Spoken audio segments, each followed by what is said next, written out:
Welcome back to Biz Basics. This week's topic is privatisation, a trend that a lot of European countries have taken to in the last 30 years, and a trend that has some divergence between Europe and the US, as the US currently leads in the amount of business that is made private.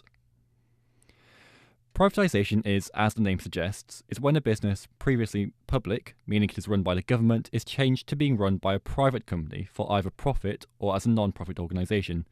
On a side note, a non-profit organisation is a company that uses any surplus of profit for its mission or any goals it has, rather than paying its shareholders. So what are the advantages of privatisation? Well, a privatised company brings in greater economic flexibility, innovation and subsequently growth.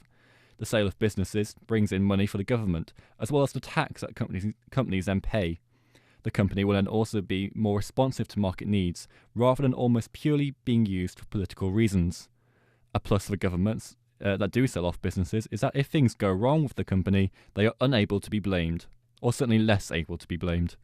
But there are many disadvantages to privatised business as well. Often monopolies are created in industry sectors where lots of products come from one large conglomerate who can control prices and potentially make things more expensive because they know people can't go elsewhere for the same products. New management can mean a coalition of interests, and public interest can often be ignored as profits are at the forefront of the minds of the shareholders. In the case of the sale of the railway system by Prime Minister John Major in 1993, supporters said it would lead to a modernisation of the railways.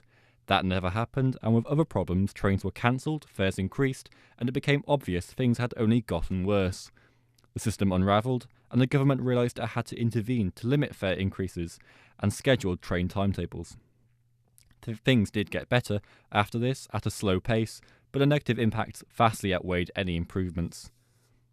In this case, privatisation didn't work, but it is widely thought that had the government stayed in control, things would have gone as worse. Like most things in life, there are instances where things work and instances where things don't, and this was obviously a case of the latter. What is clear as a result of this, though, is that great care is needed when it comes to privatisation on all fronts. That's it for today. Remember to follow the basics of business on all the usual ways. We'll see you next time.